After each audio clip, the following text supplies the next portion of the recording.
Dobrodošli v zadnji epizodi serije Regional Special, karavane glasbenih posvetov, ki se že celo leto kotali in je bila že tudi v Kranju, Murski Soboti, Novem mestu in Novi Gorici, danes zaključno v Mariboru. Pred vami je projekt platforme Centra za kreativnost pri Muzeju za arhitekturo in oblikovanje, ki ga sofinancirata Evropska unija iz Evropskega sklada za regionalni razvoj ter Republika Slovenija. Hvala lepa.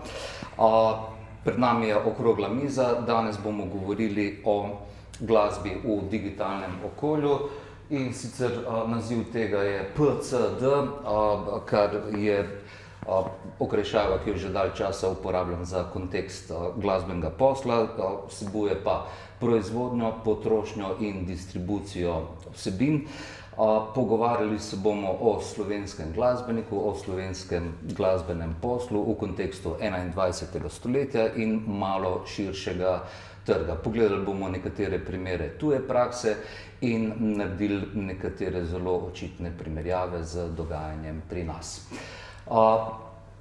Kakšna je tipična zgodba glasbenika, ki pride najbrž do vseh nas tukaj se pogovarjati o svoji karieri? Tipično to ves ta proces gleda tako, da ima nekdo neko idejo, naredi neko skico, naredi nek demo, na kar s svojim timom, običajno to bodisi band, bodisi producent, to se malo zvežba, zaranžira, posname, zmiksa, zmasterira in končno pridemo do zmagovitega momenta, ko to ugleda luč sveta. Kako pa ugleda luč sveta? Najbolj pogosti primeri v moji praksi vsaj so, da glasbenik ima blazno željo spraviti ven single številka 1, in scenarij od tukaj je dokaj običajen. S tem je treba napasti predvsem radio, na kar je treba narediti video, s tem podpreti ta single številka 1, spraviti ta material na YouTube, na televizijo in seveda tudi delno na Facebook in takoj zatem, če se le da, opraviti klubsko turnejo. Klubski turneji seveda sledi single številka 2, ponovno nek video in krona vsega tega je album. In če je že album, se spodobi narediti nek promo event in tukaj zboksati čim več zelo vplivnih ljudi, ki bodo to sporočilo razširili dalje in potem se zgodba spet kotali po ustaljenem voznem redu, pride ven single številka 3 in pobožno upamo, da pride poletje, ko bomo lahko nastopili na takšnih in drugačnih festivalih. Danes se bomo pogovarjali o alternativi temu scenariju, za katerega najbrž, da vsi tukaj verjamemo, da je že malo preživeti. Namreč običajno so pričakovanja glasbenika po opravljenem voznem redu, da bo sam proti vsem izboril krasno zmago, se vpisal v srca občudovalcev in v zgodovino.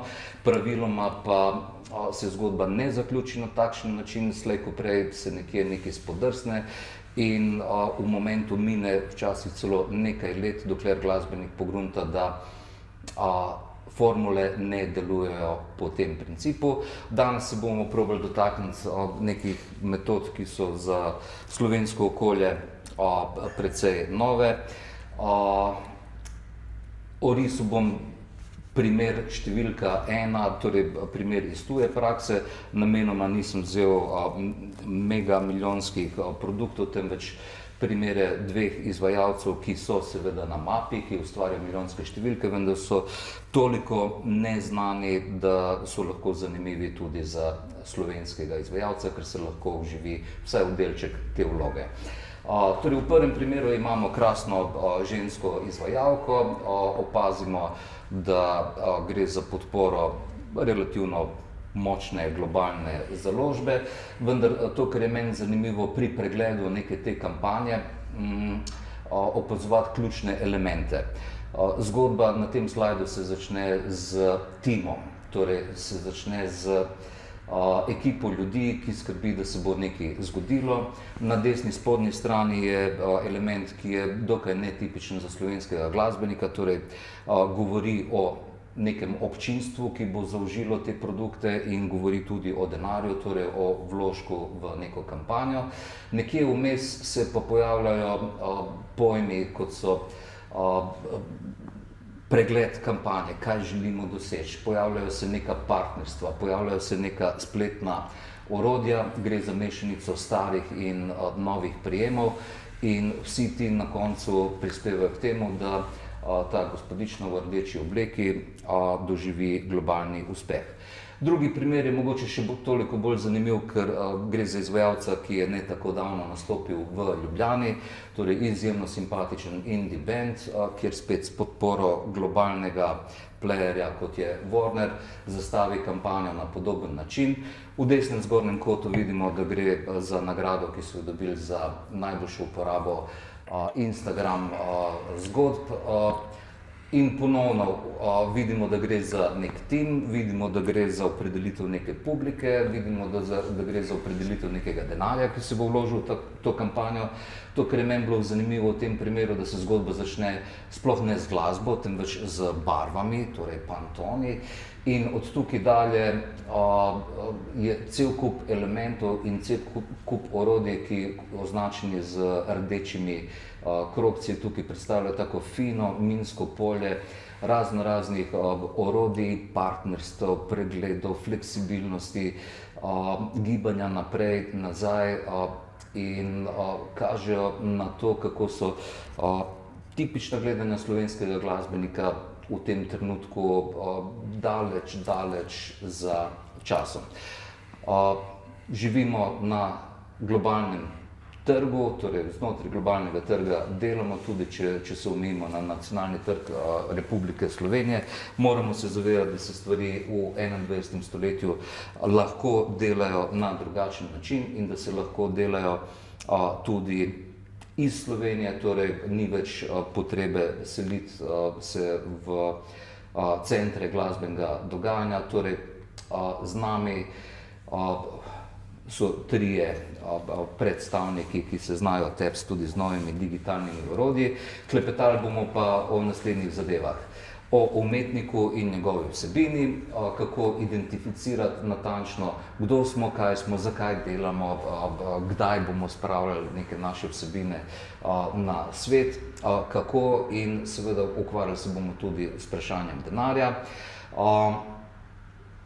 Ciljna publika, torej glasbeniki to zelo amatersko in naivno znamo opredeliti, kaj bolj natančno pa nismo niti sposobni, niti ne vemo, kako se to da narediti, niti koliko to stane. Delno bomo tudi o tem govorili.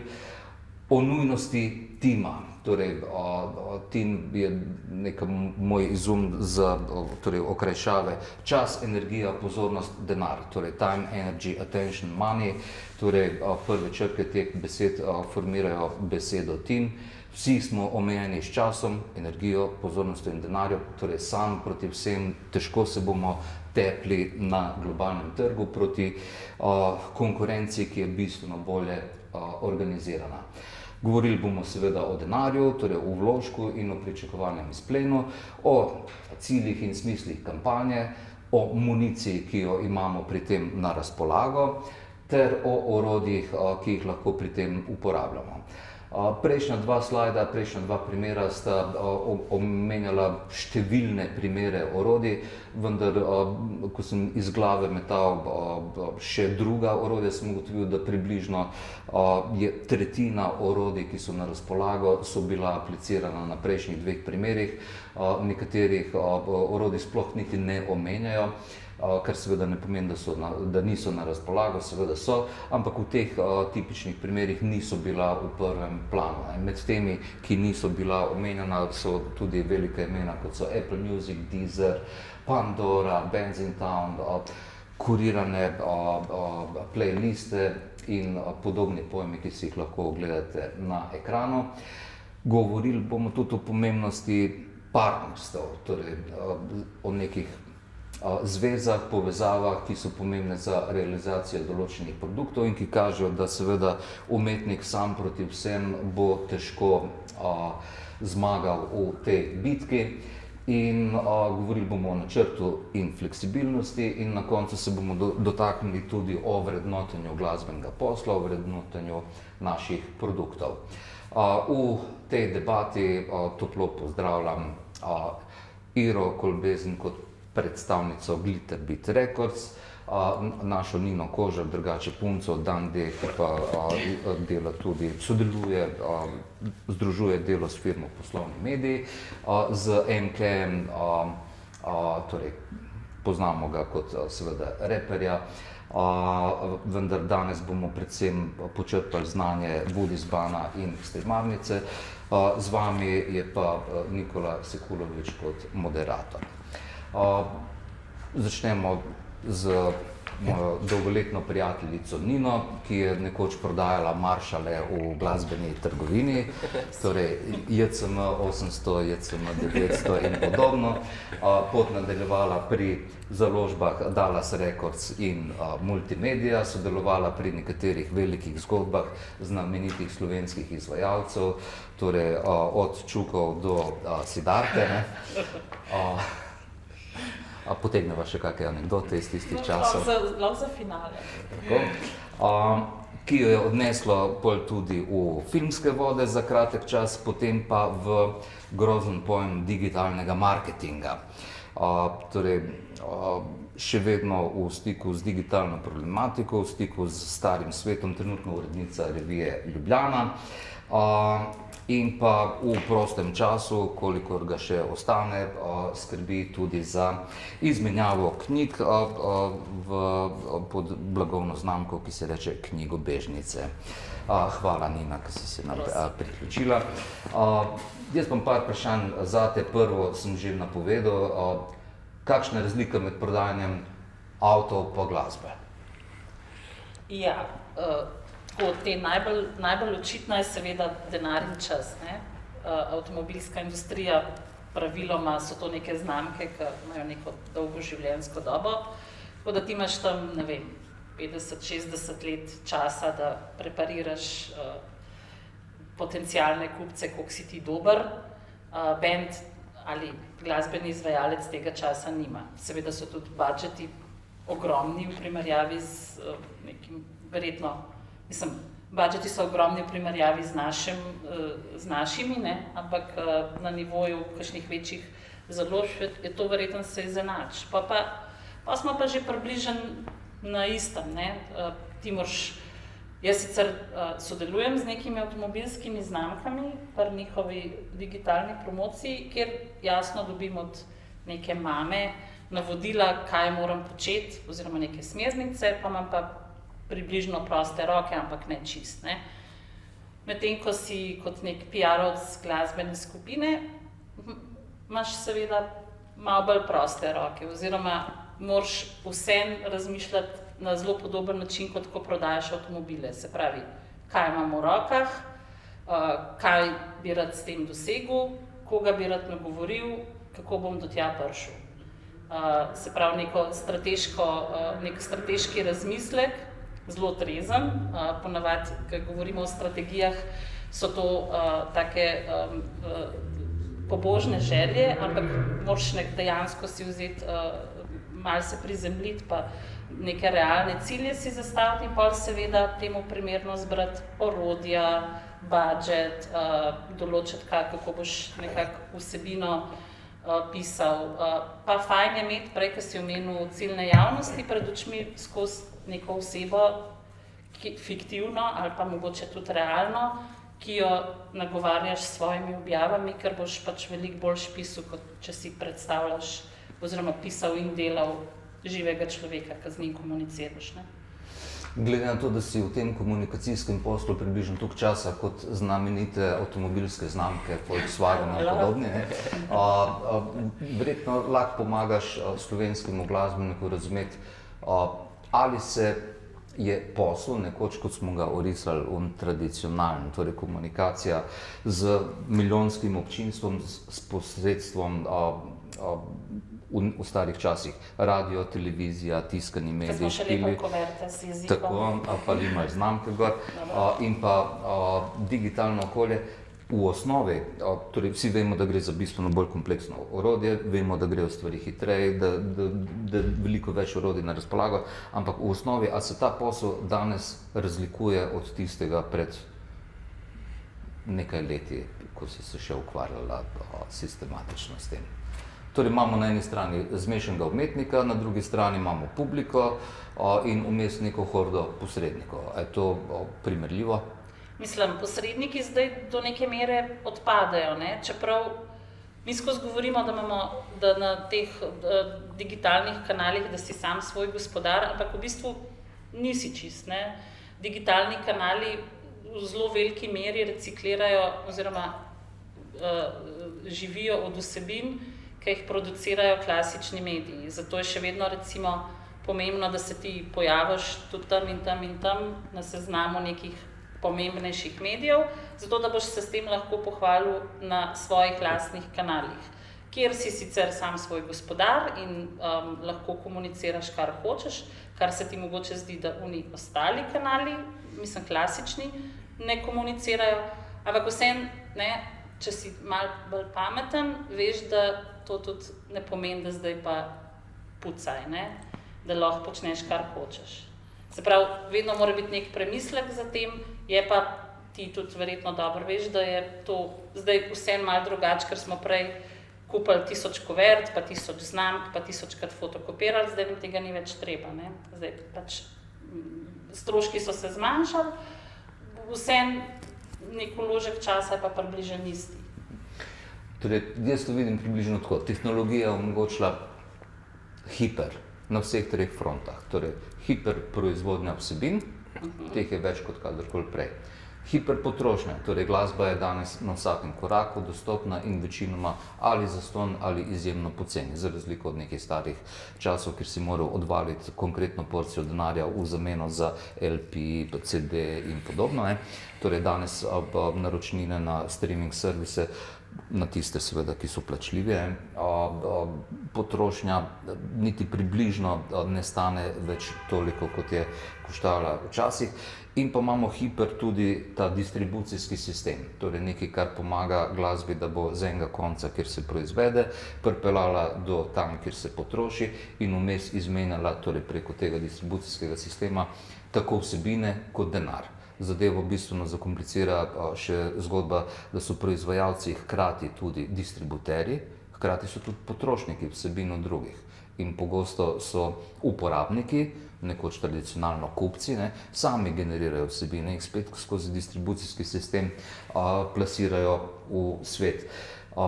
Torej, to, da ti daš pod narekovaji nekaj ven, to je popularni izraz, torej nima šans. Preveč stvari je v preveč razvejanem sistemu. Kako misliš, da se da kupiti pozornost, čas, energija in konec koncev tudi denar poslušalca na koncu verige? Je treba kaj investirati v oglaševanje, v PR, je treba imeti krasno zgodbo, je treba imeti najboljši komad na svetu? Treba ti ni, ne. V Sloveniji imamo polno primerov bendov, ki so se prebili v ospredje brez evra vložka v kakršnokoli, ne vem, oglaševanje ali pa.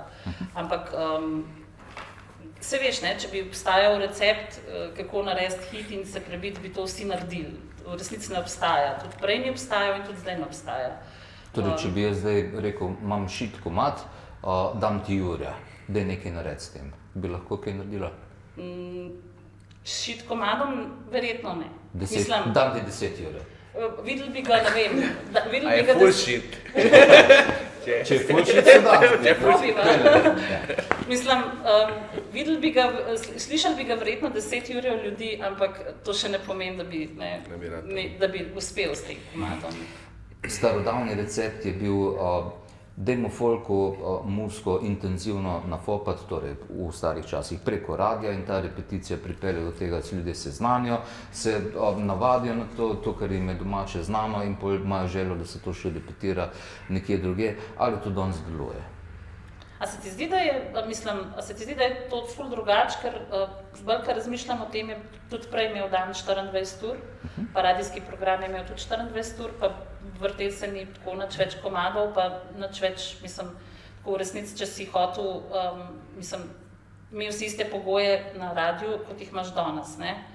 Ne, danes je ključna razlika. Imel si radio in nisi mogel preskakovati. Obsojen si bil, če si želel priti do glasbe, pretrpeti 3 minute. Ampak imel si gramofon. Imel si gramofon, kjer nisi preskakoval z iglo vsake 3 sekunde in zamenjal plato in vzel drugo plato in mimogrede nisi imel milijon plat doma, danes jih imaš. Imel si trgovino, ki je imela 100 plat, danes pa odpreš Spotify, pa imaš tam ne 100, ampak 100 milijonov plat, ne? In poleg tega imaš ti zraven, ti v bistvu muziko poslušaš iz istega aparata, ki te poskuša prepričati tudi, da se pogovari s frendom, pa ki te poskuša prepričati, da poglej naslednji film, pa preberi ta mail, pa naredi to Excelovo tabelo. Tako da muzika je dejansko ratala samo en del teh stvari, ki hočejo tvojo pozornost. Grozno mi to zveni, ampak najbrž tudi resnično. Tu bi se jaz preselil k Iri, torej background. Druga godba, kot piše, začela kot producentka in vodja pisarne na zavodu Druga godba, kjer je še vedno članica programskega odbora festivala. V prvi vrsti vodja digitalne administracije pri glasbeni založbi Glitterbeat Records ter članica ekipe festivala Ment Ljubljana. Navezal se bom na ta del zgodbe, torej na ubogega poslušalca na koncu verige in pojem, ki je že dalj časa v obtoku, Music Discovery. Torej, nekoč so obstajali recenzenti, ugledni neki posamezniki v družbi, tako, in so rekli, tole je super, tole morate poslušati. Obstajali so uredniki na glasbenih postajah, podobno na televizijskih, in so porivali določene vsebine in te so bile dominantne, kljub temu je vedno se nekje vmes prešmuglo še kak outsider in zmagal včasih big time. Glede na to, da Glitterbeat deluje na globalnem trgu, me zanima, kako se Glitterbeat spopada s pojmom neke ciljne publike, pa distributerji, ki pomagajo glasbi priti od točke A do končne postaje, tam in v čem se Glitterbeat razlikuje od tipične slovenske založbe. Se pravi, zdaj, ko še vedno izdajamo tudi CD-je in vinile, torej digital niti približno ni zdaj edini način poti od glasbenika do seveda publike. In zaradi tega smo tudi podvrženi določenim timelinom.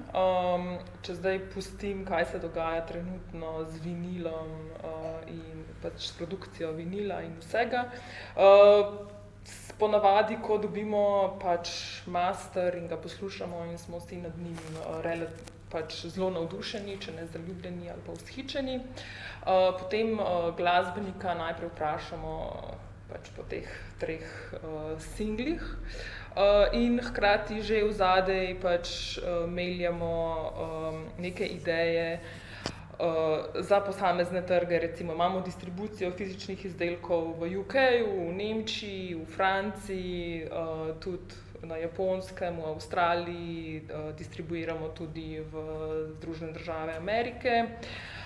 In potem seveda vsaj za UK, Nemčijo in Francijo imamo popolnoma za vsak izid tudi promocijo preko tradicionalnih medijev. In seveda glede na žanr in tudi mogoče nivo oziroma stopnjo razvoja, kjer band je, targetiramo, sporočamo našim publicistom za tale band, pa hočemo, da v UK-ju greš najprej trkat na ta vrata tega klasičnega medija, ne vem, hočemo, da je BBC Radio 6 Airplay, mislimo, da bi on, ne vem, Sirius Matthews lahko tole imela na premieri in hkrati pa jaz tudi ta nek plan, ki smo se dogovorili, recimo te klasične 3 single, ki si jih tudi ti omenjal, komuniciram z našim digitalnim distributerjem.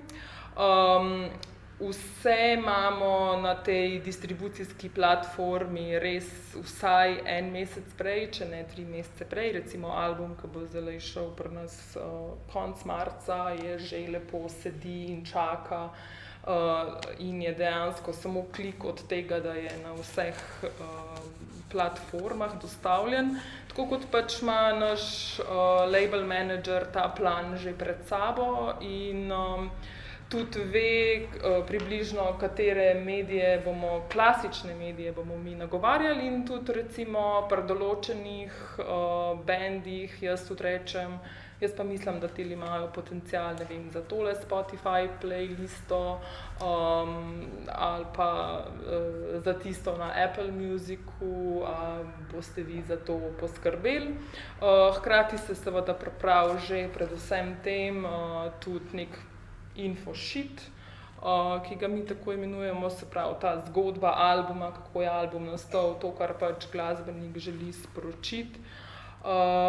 In po tem redosledu nekako pač poskrbimo, da to pač pride tako v trgovino kot na digitalne platforme. Zdaj pa naši konteksti so izjemno različni, se pravi, mi imamo glasbenike, ne vem, iz Južnoafriške republike do glasbenikov iz Izraela, do Južne Koreje, tako da v bistvu vedno se skušamo pač že nekako tudi malo pogovoriti z njimi, tudi videti, kaj oni so in v bistvu katero publiko zares bomo nagovarjali, malo pogledamo tudi njihove v bistvu Instagram in vse pač profile, katere imajo. In potem tudi vidimo, koliko že sami znajo pač publiko nagovarjati. Če vidimo, da pač te stvari nekako ne funkcionirajo, jih probamo malenkost usmeriti, kaj lahko še naredijo, kakšne so še njihove možnosti. Zdaj recimo dogaja se mi tudi to, da eni rečejo, sorry, jaz Instagrama ne razumem in ga tudi ne bom uporabljal. In jaz tukaj pač ne insistiram, da ga morajo uporabljati. Noben recimo od naših glasbenikov ne uporablja TikToka. Tudi največji band, ki ga imamo trenutno, pač kljub temu, da je druga založba, s katero jo delimo, to pač nekako priporočila oziroma do določene mere insistirala, so se oni temu uprli in pač tega tudi niso naredili. Je pa res, ne, da potem, ko pač tudi pregledujem starost in publiko, ki jo naši bendi po večini imajo, ne, so bolj druga skupina kot pri tvojih primerih, tisto obdobje do 20 let ali pa med 20 in 25 tako so manjši procenti in imamo tudi v bistvu več publike, ki je starejša, ki še vedno verjame v album, tako da tukaj nekje iščemo potem vse možne poti, no, tako vsekakor in na noben način ne, mislim, jaz ne morem reči, da zdaj tukaj rečemo, da digital je nepomemben, ful je pomemben in prav tako ne morem reči, da pač CD ne obstaja, vinil se več ne prodaja. Tako nekaj tazga, če sem odgovorila na tvoje vprašanje. Ja. Jaz, ko razmišljam o Glitterbeatu, se mi pojavlja tako, torej založba je specifična. Ja, zelo umetniki so specifični. Zelo specifični. Torej, na nek način čudežni pride CD, torej še tradicionalni format, v moj 14 let star Volvo O CD player, torej oni Turki meni nabijajo not v avto. Še vedno se mi zdi odraz te nišnosti, specifičnosti, ima za posledico najpomembnejšo valuto v tem trenutku. Torej, mi smo danes v Mariboru, danes je najpomembnejša valuta verjetno elektrika, ali neki taki pojmi. Torej, ni več dolar, ni več zlato in tudi ni več elektrika. Mislim, da je najpomembnejša valuta zaupanje.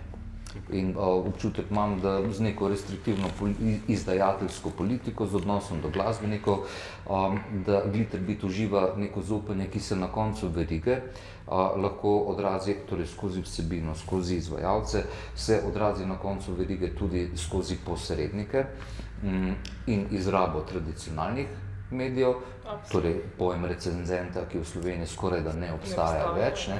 To mislim, da v vašem primeru še vedno je izjemno pomembno orodje. Garancija, da če si izdal pri Glitterbitu vnaprej kot kupec, veš, da se bo zgodilo nek rang vsebine, nek rang kvalitete. Zdi se mi, da je ta faktor izjemno pomemben tudi pri tem odkrivanju glasbe. Ne. Torej, vi delujete na nek način kot influencer znotraj posameznega segmenta. Ne. Za razliko od večine založb, ki izdajo široko paleto zgodb in morajo pol za posamezne žanre ali pa za posamezne izvajalce iskati dodatno pomoč še pri drugih. To, kar mi je zanimivo, je, da se ta posel da dela tudi Slovenija s partnerji v tujini. Torej lahko ti sediš v Ljubljani, na Rimski in vseeno nekaj posla opraviš. To drži? Ja, mislim, drži, ampak ne smemo pozabiti, da smo pravno formalna nemška založba. Tako. In imamo neka partnerstva, povezave, torej spet sam proti vsem, ta zgodba ni tako romantična. Ne. Drugi del, ki mi je zanimiv, mislim, da podobno kot vi preverjate izvajalce, to je meni pogosto napotilo samim izvajalcem, podobno morate izvajalci tudi preveriti založbo, ker ni vsaka založba najbolj primerna za vas. In mislim, da se napačne poroke, ki se delajo po tekočem traku tudi v slovenskem založništvu, zato ker založbe kopičijo katalog, izvajalci potrebujejo nekoga, ki jim bo danes hitro, in to je ta drugi element, na katerega bi se rad tukaj referiral, izpostavil kot pomembnega, načrtovanje.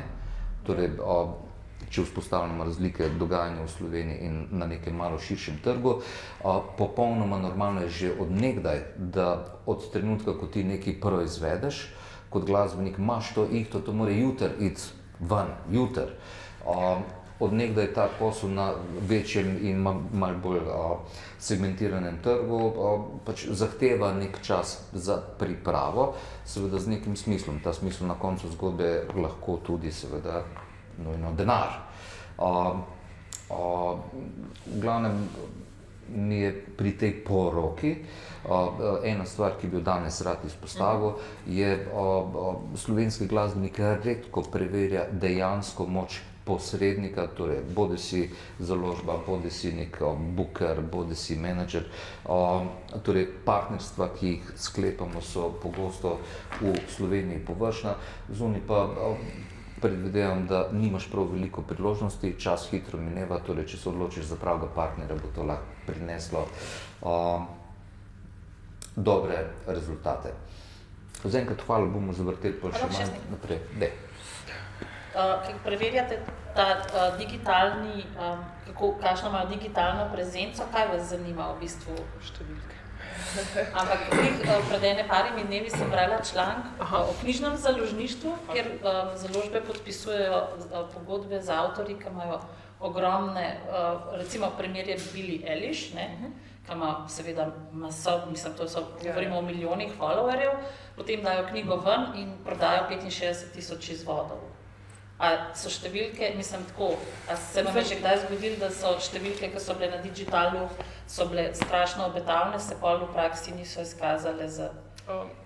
Prvi kriterij je itak vedno in pač vedno na prvem mestu je glasba, ampak v zadnjih letih gremo tudi pogledat pač na Spotify in pogledamo pač kakšna je številka mesečnih poslušalcev, ampak jaz mislim, da čisto zares to nikoli ni kriterij, ki bi odločal v prid ali pa se da kupiti, ne? Ja, ali imaš pa ful enih followerjev. Prej znajo prepoznati številke, ne? Ja. To je ena od stvari, na katere bi rad opozoril že od nekdaj, ne? Tudi v Sloveniji fake nakupi ogledov ali pa poslušanj. Jaz mislim, da jih vsi zavohamo. No, ampak ti imaš tudi dejanske številke, dejanske ljudi, ki dejansko followajo profile, ampak na tem sedijo, ne reagirajo na vsebino, ne? Super se bom dotaknil to preko MK-ja, ker ima cel... Aha, sorry. Ja. V bistvu, prvi vrsti je glasba, pogledamo to številko in odgovor je, da recimo, če je tam nekje na 200, potem pač spravimo na 3000, ne? Če je pa, ne vem, na 100 000, pa gremo na višji nivo. Ti si Billie Eilish rekla. Ja. A to poslušajo otroci, ki ne berejo knjig. Ja. A ni to potem pač delati knjigo za publiko, ki pač ni ampak pripravljena konzumirati knjig? Ampak niso bili omenjeni, mislim, nisem se spomnila, ampak ni bila samo ona omenjena, imaš tudi tako nekaj uveljavljen, a veš, recimo Neelu Gaimanu, ki veš, da je popularen avtor in to se mu tudi zgodi, ne, da mu knjiga flopne. Okay. Ja, ne vem, v tem primeru pač mislim, da pač ni prava publika, ki ni zrela za tak produkt. Veš kaj, mislim, da je to pač posledica tega. Če bi jim dali,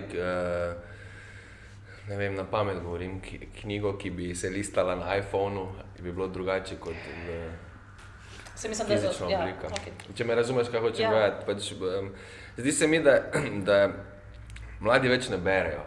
Ker vsi samo, res sorry, ampak tako je, scrollajo, vse je v bistvu instant, vse je pač senzacionalistično in potem je sploh tak produkt, ko je Billie Eilish, težko v tej kapaciteti prinese ljudi, ki podajo pozornost v tej meri, da bi tudi kupili knjige. Tako se meni zdi, to tako zvim. Ni pa nujno, da je to res. Tu bi se jaz mogoče ukrcal in občinstvo predstavo znamenitega slovenskega reperja MK-ja, da je znameniti, se je potrdilo tudi prej, ko smo šli na kofe, torej netipična situacija, gospa natakarica je častila MK-ju drink, torej običajni proces je, da torej denar gre v uno smer, ne pa v tole, ne. In tudi un parček, dve gospodičniki sta prišli mimo in sem si mislil, se mogoče se zaradi mene, kje pa fotkanje je bilo z MK. Torej, danes, ko se pogovarjamo o digitalnem okolju, torej vlogi glasbenika v tem kompleksnem svetu, MK Woodisban Records na eni strani, na drugi strani streamarnica kot nek servis za glasbenike, torej imamo založniško dejavnost, imamo nek posredniški posel, distribucijo nekih vsebin, pomoč glasbenikov, da tudi poleg tega, da okupira določen del pozornosti, časa, energije in tudi denarja kupcev, naredi, da en del denarja pride tudi do umetnika. Če se navežem na to vprašanje, torej, ki smo ga začeli glede trenutno ene največjih najstniških zvezdnic, me zanima, to, kar je Nina izpostavila. Na eni strani so milijoni nekih dogodkov X, na drugi strani je manjše število dogodkov tam, kjer je treba odvaliti čas, energijo, pozornost ali denar. Moje vprašanje zate. Pri Woodisbanu, a je kak umetnik, ki ima na YouTubeu milijon ogledov? Ja. Koliko je takih? En. Dva, okej, sorry, res spadam.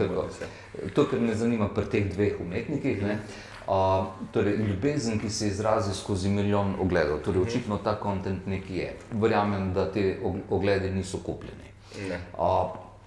Moje vprašanje je podobno, kot je Nina prej izpostavila pri knjigi, bom zdaj zavrtel na nek drug produkt, koncert. Od tega milijona eventov, ki se zgodijo na enemu od orodij, kot smo videli, teh orodij, ne bom sešteval, ampak jih je 50, ne. Torej, milijone nekih dogodkov, kako se odrazijo v resničnem svetu, tam, kjer je ta ljubezen, kjer je ljubezen najtežje odraziti. Torej, skozi denarnico, skozi čas, energijo, a je to koncert, a je to nakup CD-ja, a je to nakup merča, kako se ta ljubezen izrazi skozi denarnico. Po večini je tu merč, se mi zdi, ne, v tem primeru. Recimo, največji način podpore od nekoga, ki te rad posluša, je to, da kupi tvoj merč, recimo tvoje izdelke. Bolj pa to, da pride na koncert. Ja, sploh v teh časih zdaj, definitivno. V teh časih, mogoče, če bi se 5 let nazaj o tem pogovarjali, bilo drugače, ampak danes je sigurno to tak. Problem, mislim, fora je v tem, da mi smo spet tako, je Glitter Beat nišna založba, ki se ukvarja pač z hip-hopom, kar pomeni, da si v štartu že zaprem po full vrat. Recimo, dosti ljudi ne posluša hip-hopa In smo si že s tem omejili. Dosti ljudi Alfija Nipiča ne posluša. Ja, tudi res. Razen dan ta teden. Ja. Pa Mariah Carey tudi. Ja. Kaj sem hotel povedati je to, da pač, jaz mislim, da je predvsem pomembna kontinuiteta, recimo, ti si me dobro naučil, ko rečeš pač, fajn je imeti 100 metkov, pa ciljati v tarčo, ker boš prej zadev sredino. Ne? In v tem primeru jaz razmišljam, naše artiste skozi nagovarjam in jim pravim pač, delajte konstantno, enkrat bo en ratov. In posledično te, ko sta 1 milijon, ne, je to neko gonilo, oziroma neka validacija temu, da delamo to, da smo ok nekaj naredili. Vse ostalo, kar je pa manj, je pa v bistvu na nek način vzdrževanje svojega fanbasea in na nek način, kak naj to z besedami povem, recimo, želiš si, da bi to spet dosegel, ampak tudi, če ne dosežeš, veš, da delaš pač za svojo dušo. Zato pravim, da je nišno. Naš problem, oziroma problem pač hip-hopov, radi bi zaslužili, ampak tudi, če ne zaslužimo, nismo žalostni zaradi tega, sploh v tem primeru. Kar pomeni, da nam je muzika na nek način hobi. Dolgo časa smo imela to debato, recimo, da se je treba zavedati, da je biti glasbenik lahko tudi poklic. Jaz imam največji problem tu na Vodizbanu pač to ljudem razložiti. Oni niso pripravljeni vse spustiti za to, da jim bo to rato kot poklic. Oziroma so pripravljeni, ampak ne znajo, ne vidijo načina, ne vidijo rešitev. Ali taki raj delajo 5 dni na teden v banki ali nekje v fabriki, zato da lahko petek pa sobota? Raje ne, samo morajo. To je problem. In potem nimajo časa, da bi posvetili toliko časa glasbi, kot posvetijo. In če rečeš takmo pay to deal z neko komercialno hudo založbo, dal ti bojo 10.000 evrov in boš jutri zvezda in kaj bom rekel, oh yeah. Isto bi da bi mu rekel, obesi se in zakoli se istočasno. A ne futraš ti s tem tega mita, da itak glasbeniki glasbo delajo iz ljubezni in iz hobija in da zato zanjo ni treba plačati? To je namreč najbolj priljubljen argument ljudi, ki pač glasbe niso za nek fajl glasbe niso pripravljeni plačati niti evra. Ja, ne futram zaradi tega, ker skozi v bistvu istočasno izdajam produkte, za katere zahtevam denar. Ja, ampak ti glasbenikom rečeš, da morajo biti pripravljeni na to, da bo to njihov hobi, ne? Ne rečem jim to.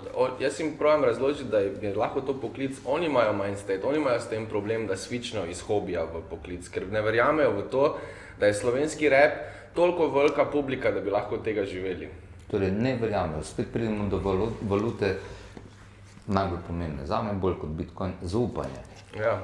Torej, imam pa primere dobre prakse tudi v Sloveniji, kjer ljudje z nišnimi, pogosto poslovno samomorilskimi produkti lahko ne samo plačajo položnice, temveč si lahko zagotovijo tudi človeku dostojno življenje. In kaj lepše, kot če človek lahko živi od sadov svojega dela.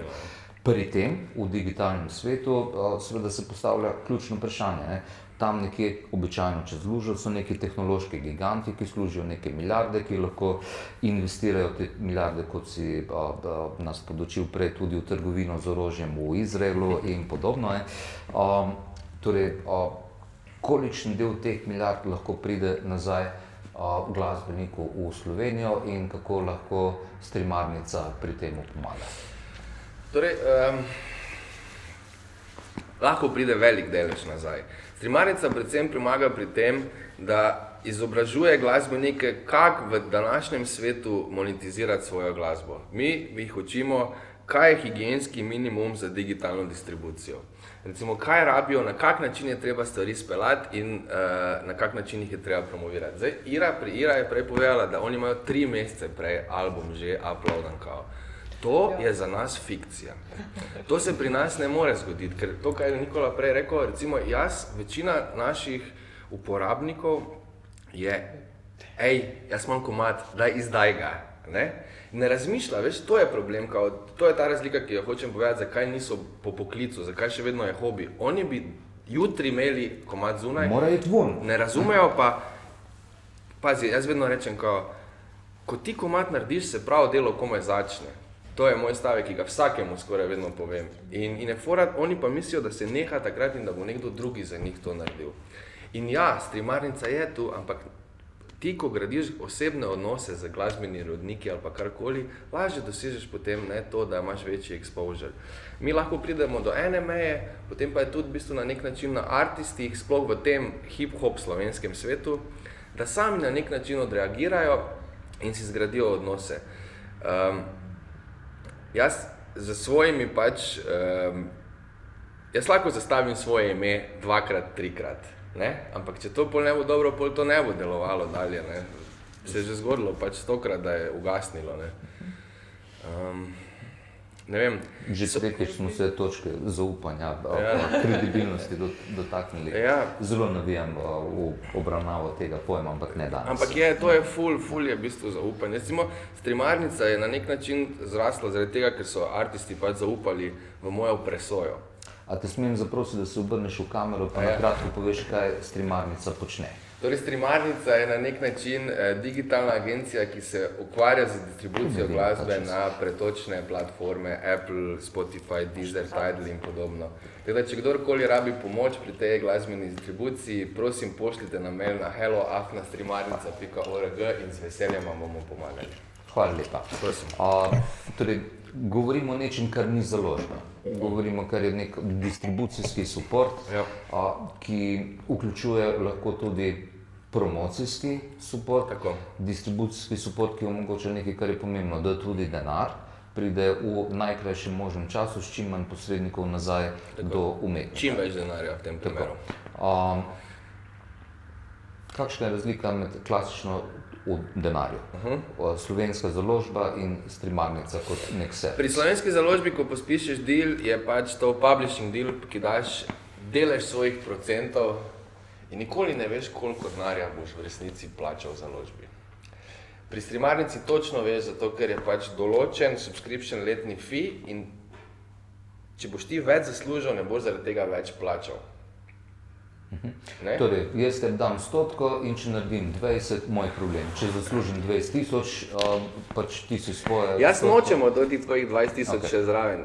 Ne rabim, nam je cilj zgraditi en fair play community. Jaz bom na tej točki rekel eno stvar, ko mogoče ni pravilna, ampak jaz mislim, da je publishing greh. Jaz mislim, da je publishing največji sin, recimo v glasbi, zaradi tega, ker ljudje ne vejo, kaj to sploh pomeni. Večina artistov pride, to se nam zdaj dogaja, šlo jih je par iz streamarnice na Dallas, zato ker so jim ponudili mizerni denar in so podpisali za par albumov. In je tak na koncu, kaj delate, fantje? Za voljo tega, da imate major label, sploh ne veste, kaj ste dali od sebe, oziroma kaj ste komu dali. In to je naš cilj streamarnice, izobraževati independent artiste, ki bi radi imeli kontrolo nad svojim katalogom, da ne počnejo neumnosti in ne zavozijo že v štartu. A Glitterbit je bad guy? To je drugo, veš, ne, fora je... Ne, nismo bad guy. Niso bad guy, fora je tudi... Jaz bi samo nekaj Izvoli, pardon. Kar si ravno v momentu. So zelo natančno določeni procent. Jaz sicer ne nadziram in nimam vpogleda v pogodbe, ki se sklepajo. So sila kratke, to lahko povem, ponavadi 2 strani, sila preproste. Publishinga mi nimamo. Sicer, če recimo je artist zainteresiran in išče publisherja, imamo vrata, na katere lahko potrkajo, jih usmerimo. Ampak če nimamo pa nobenega problema, če oni imajo publisherja in podpisan deal z njimi, tako da v bistvu avtorski del dejansko regulirajo sami. Tako da ne, niso vsi labeli bad guy. Jaz nisem tega rekel, jaz samo mislim le tak je, ko se pogovarjamo o slovenskem hip-hopu, to ni potrebno. To je moje mnenje, zaradi tega, ker je teh 2 milijona ljudi, lahko sam prideš za malo nekega entuziazma oziroma znanja, za povezavo z pravimi ljudmi. pač easy way out je, da daš nekomu 20% pa rečeš, delaj mi promo, kao. Tak jaz to vim, ne vem, jaz drugače gledam na to, ker sem sam prišel do te točke, kjer sem zdaj, ne, veš, nisem prišel na label in verjamem, da lahko tudi drugim to rata, niso pa vsi taki kaliber ljudi, ne. Točno to, pač to je ta problem. Tudi če si recimo self-managed in tu se vsega tega naučiš, se zares greš na distrokit, bereš in voila, v bistvu, če si malo angažiran, se lahko res popolnoma vsega naučiš sam in ta opcija je, ampak če potem pač glasba je dobra, hodiš na koncerte, distribuiraš pač na vse streaming servise, ljudje to kupijo, se s tabo povežejo, boš v eni točki prišel do tiste faze, kjer boš rabil naslednji korak je, da. Kjer boš rabil menedžerja oziroma nek support, tim. Potlej je pa zdaj, kot si pač prej omenil, prideš do neke založbe, s katero se poročiš, ne, in pač dobro tega partnerja prej ogledaš in upaš, da bo ta tvoj partner tebe potlej pelal korak naprej. Ne.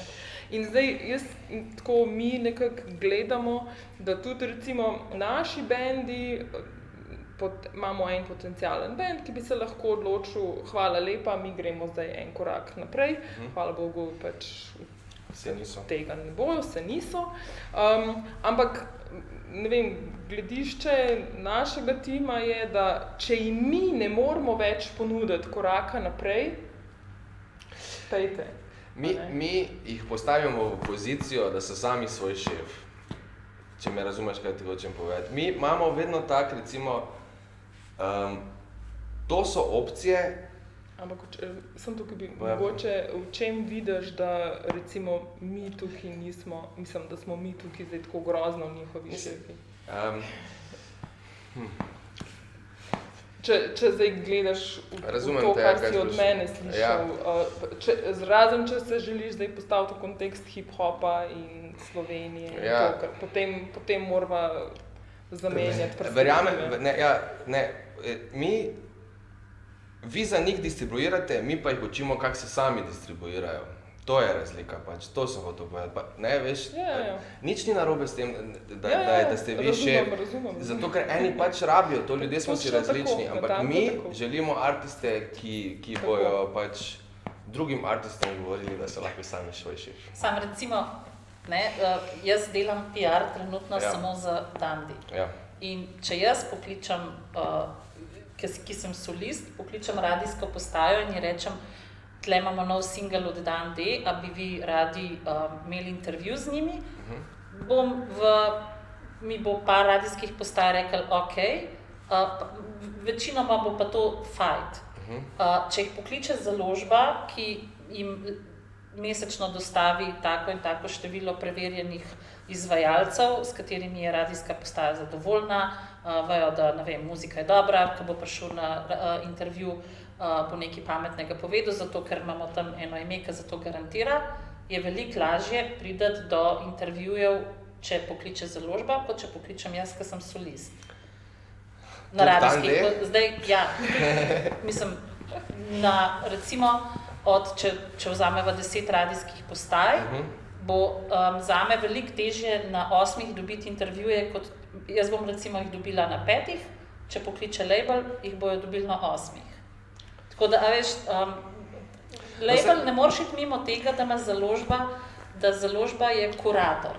Založba je garancija za neko, da je pač zaupanje, imamo spet tle, kjer ne gre samo za relacijo založba-izvajalec, ampak gre tudi za relacijo navzven.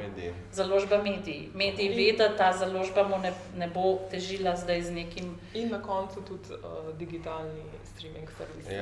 Ker v bistvu, kot sem prej omenila, mi tudi malo usmerjamo našega digitalnega distributerja, ki tukaj zares posega v label servis za nas. In jaz to komuniciram našemu label menedžerju, on ima pa account menedžerja in oni potem se tedensko dobivajo z Apple Musicom, Spotifyem in vsemi ostalimi in potem v bistvu pičajo našo glasbo tja, kamor. Isto počnemo mi. Ker tudi recimo streaming servisi se s playlistami pač počutijo kot konkurenca radijskim postajam že kar nekaj časa. In to tudi v bistvu javno, mislim, to ni neka skrivnost, recimo, ne vem, imeli smo nek single, ko se je potrdil za First Play na BBC Radio 6 in jaz sem to javila pač našemu distributerju in so rekli, ja, ampak pol vam recimo ne moremo garantirati, da bo to zdaj super všeč, ne vem, nekim kuratorjem na Spotifyju in to lahko ogrozi neke dobre pozicije. V kakšnem smislu lahko ogrozi? Ker se vi pičali tja in da ne bi vzeli, ali kaj? Ja, ker se vidijo kot konkurente. Veš, spet je tak, ne? In potlej moraš plesati okrog tega. Drugi svet je, vi operirate na globalni ravni, jaz se z Woodysbanom ukvarjam z slovenskimi reperji in mi sami delamo playliste, ki so popularne in smo sami kuratorji, ne? In je pač malo drugačen svet. Pri streamarnici je pa tak, so angleški artisti, tudi pičamo v večje playliste, tudi pošiljamo mailje, menimo se z mediji in tudi streamarnica je na nek način gatekeeper, ki je pol, ko pride mail od nas, ni za to bullshit, se meni zdi vse. No, se pravi, pač v bistvu na nek način si label. Ne. Jaz enako, on pa digital label. A sem tu poenostavil? Jaz še vedno mislim, da je pač label, pač v pogodbi spiše, v pogodbi spiše, toliko procentov boste dali za naš servis. Ti pa ne spišeš pogodbe. Jaz imam pogodbo, ampak me je nič procentov noter. Tako plačajo pač nek fix fee, torej, ampak to, kar bi jaz potegnil ven kot lekcijo, sam proti vsem težko bo šlo. Ja. Torej, obstajajo profesionalci, ki se ukvarjajo z določenim področjem. Torej, MK, Ira in Nina, pogovarjamo se o različnih zadevah, dajemo različne akcente na različne stvari, ampak v resnici izkazujemo to. Na eni strani umetnik, na drugi strani neka publika, ta del zgodbe se ni spremenil. Kljub tej neki interaktivnosti, povratnim učinkov, to, da se vsebine proizvajajo na potrošniškem polu in da so tudi proizvajalci hkrati in potrošniki in distributerje, ampak ko govorimo o težavah glasbenika, proizvodnega sektorja, bolečina je vedno ista. Želim, da moja muzika čim prej in čim bolj učinkovito pride do čim večjega števila ljudi in ne glede na to, kar glasbeniki govorijo, da delajo glasbo samo zase, v resnici potihem, jaz mislim, da glasbeniki želijo s to glasbo preoblikovati svet okrog sebe, po možnosti po svoji podobi. In to, kar se danes pogovarjamo, izkazuje, da brez nekih partnerstv, ker zame pa v resnici ni pomembno, a se partnerstvo reče založba, a se reče servis, a se reče streaming, a je to Google, a je to agent, manager, PR-ovc. To je samo nek krog ljudi, ki ti lahko pomagajo prenesti sporočilo od točke A do točke C, v tem primeru, lahko pa tudi pomagajo, da se to sporočilo nekje izgubi. In jaz bi počasi tole zgodbo pripeljal v koncu in sicer z nekim povzetkom. To, kar je za slovenskega glasbenika pomembno, je, da malo bolj spozna samega sebe.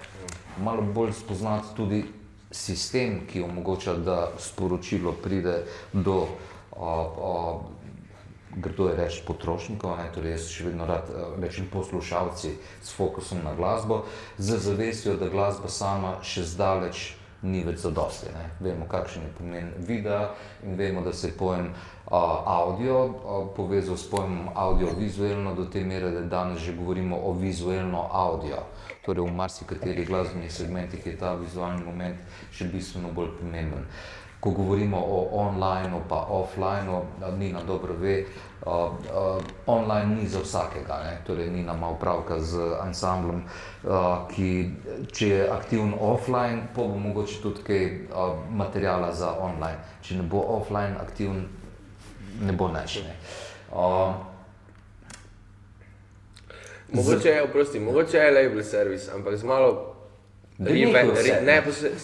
ampak z revampanjem, bolj poštenim načinom delovanja. Ampak, mislim, da ne bomo predolgi, ampak ta fama, da so založbe nepoštene, a veš, to je nepošteno. Ne? Dovolj, ker smo zapravili zaključno misel. Torej, imamo negativne prakse, imamo redke primere pozitivne prakse, ampak v igri je ves čas, enačba je zelo simpel.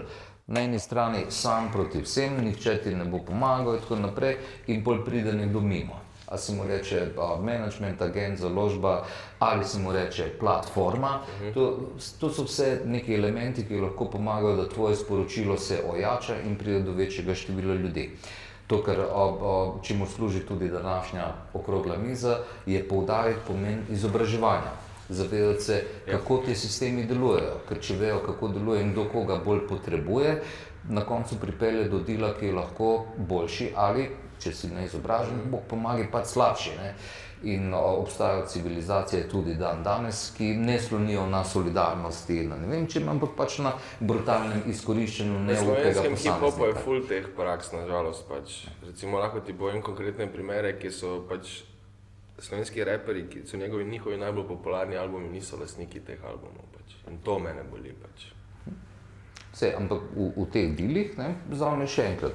Menadžer odstopiš del procentov, založbe odstopiš procentov od lastništvo posnetka, karkoli. Če za to dobiš določen support, torej če pogledamo velike zvezde, kot so Billie Eilish in podobno, torej v zameno za dostop do milijonskega občinstva odstopijo nek delež svojih prihodkov ali plačajo na takšen ali drugačen način. Plačajo kaj? To, da bodo drugi opravljali delo, ki bi ga drugače morali sami in to bistveno manj učinkovito. V tem delu skodišča bo pomagi, če se enačba dobro izide, super, to so primeri, ki jih vidimo. Večine primerov ne vidimo, to so oni, ki se ne končajo z dobrim rezultatom. Smisel tega današnjega pogovora je bil pokazati slovenskemu glasbeniku, da se zunaj odvija neka fronta, neka bitka, ki je malo bolj kompleksna kot tisto, kar smo pokazali na začetku. Nekaj, kar se začne single, video, album, klubska tura in podobno. Za 21. stoletje se bo treba malo bolje oborožiti, malo bolje podučiti, kjer poleg tega, da obstaja cel kup literature in how-to tutorialov na video spletnih platformah, bi jaz tole zgodbo danes zaključil z velikim hvala udeležencem, ker mislim, da ste povedali kakšne stvari, ki jih mogoče danes ljudje ne vejo prav dobro, in pa tudi mogoče s pozivom, da če so kakršnakoli vprašanja, se po mojem Sigic in Center za kreativnost lahko potrudita in vaše vprašanja pravijo do udeležencev tega in če bo le čas dovoljeval, mogoče pride tudi kak produktiven odgovor. Torej, hvala za čas, energijo, pozornost in denarja danes ni treba, kaj je decembra. Za jaz pa za pito isto.